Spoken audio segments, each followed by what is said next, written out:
So I've been playing the new Saints Row for a little while now. Oh my god, almost 25 hours already? And while it's not at Saints Row 2's level of one of the greatest open-world crime games of all time, I'm digging it so far. I felt like doing a video just going over some of the stuff I've seen, things I like, things I don't, so this is going to be kind of disorganized and rambly. First off, I got this error immediately upon trying to start the game. Now that's a bad sign right there. But I think that's just the shitty Epic Games launcher and it's since been patched. Anyway, the game world is awesome. I'm way biased here because I love desert environments, but the way things are colored, the whole Western aesthetic with Aztec patterns and stuff is really well done. There's a dust storm going on outside. I feel like I'm always discovering something interesting whenever I go exploring. We ain't found shit! The graphics go between actually amazing to fucking wow, what were they thinking with this? And oh boy, the poppin' is still there, because it wouldn't be a Saints Row game without it.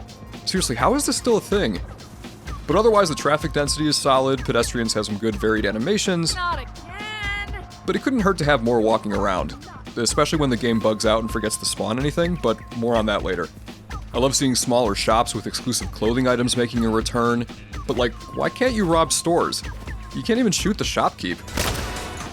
I really miss being able to throw civilians around too. And why bother putting trains in the game if you can't do anything with them? You can't even get hit by them properly. I just want to drive and or blow up the train, man.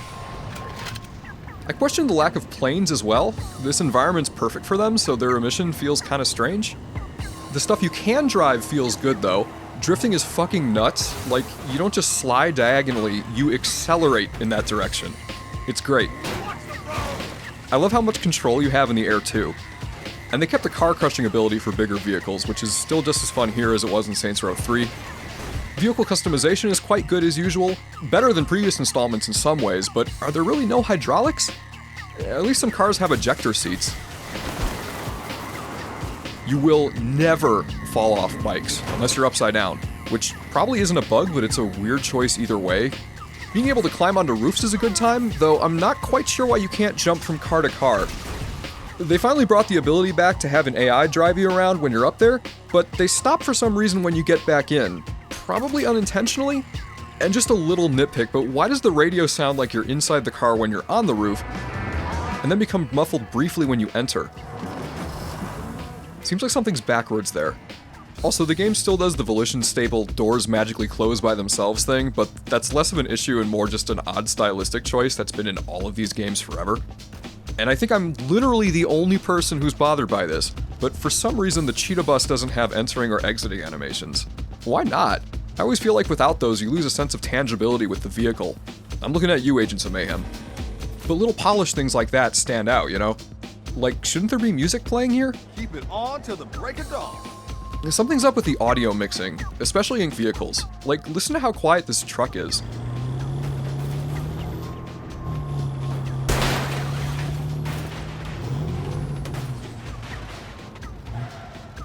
You can customize the engine sounds, but what's the point if you can barely hear them?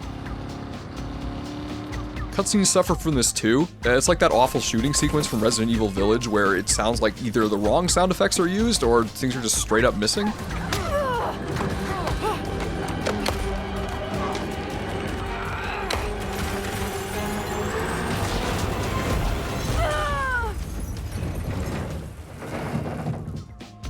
Anyway, clothing customization is great.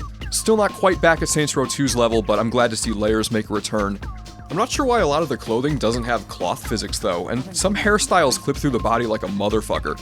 Boob physics are gone too. Not that I really care to have them, but why not have an option to turn them on or off? Speaking of boobs, the character creator's amazing as usual with a few really welcome new features, but like, also kind of more restrictive than previous games in a few ways. It's weird, like, you can't change the voice pitch, her walk style, and the sliders don't allow you to get as over the top as you'd want to sometimes. Like, a lot of it now is based on selecting a preset base first and then tweaking it, as opposed to just modifying things from scratch. Hopefully mods fix this, but you can still make some really cool stuff. And now that you can asymmetrically modify parts of the face, you can do some pretty weird things that you couldn't before. Plus, being able to change your character and their clothing whenever you want is a really nice quality of life addition, even if it doesn't really make sense.